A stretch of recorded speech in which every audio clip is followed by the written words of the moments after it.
confortable, c'est mieux que le tabouret que la dernière fois. Et le décor, rien à dire. Non, on dirait... Oula! Bonjour, bonsoir, bienvenue dans notre journal. Ça s'appelle juste journal? Ça s'appelle journal.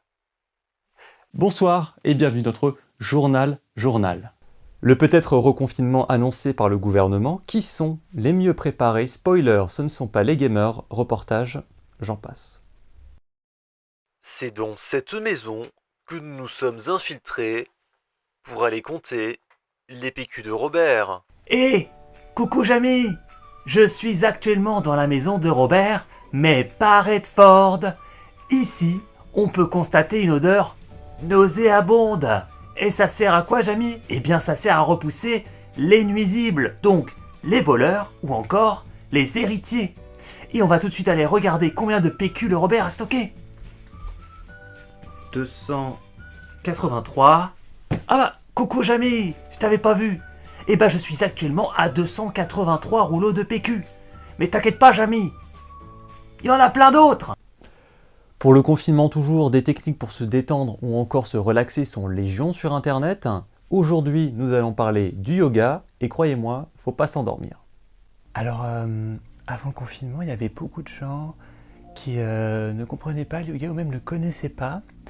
Et après le premier confinement, j'ai eu plein d'élèves qui me disaient voilà, je cherche la paix intérieure, que ce soit dans la vie de tous les jours ou même au travail, pour un peu se déconnecter de notre société, quoi. Oui, mon chéri? Non mais c'est pas le moment! Tu vois pas que je suis occupé là? C'est pas, on peut faire une interview tranquille.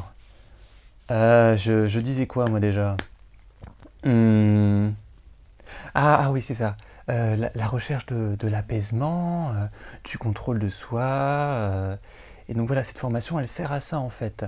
Parce qu'il y a aussi des exercices. Et aussi le fait de ne pas porter de vêtements? Ah mais pas du tout, c'est juste que j'avais plus de t-shirt propre. Et sinon, vous avez ma formation qui est du coup une formation mensuelle, avec des exercices, des choses à manger aussi. Et c'est 50 €. Et bah 50 balles, je les mettrai pas. En bref, de l'actualité, le gouvernement vient d'abaisser la majorité sexuelle à 13 ans au lieu de 15, et croyez-moi, ce sont les hommes d'église qui vont être contents. Souvenez-vous, lors du Nouvel An, une jeune fille d'une vingtaine d'années avait disparu il y a quelques jours. Elle a bien réapparu sur les réseaux sociaux pour la promotion de son nouveau livre. Niveau campagne de communication, on a vu mieux.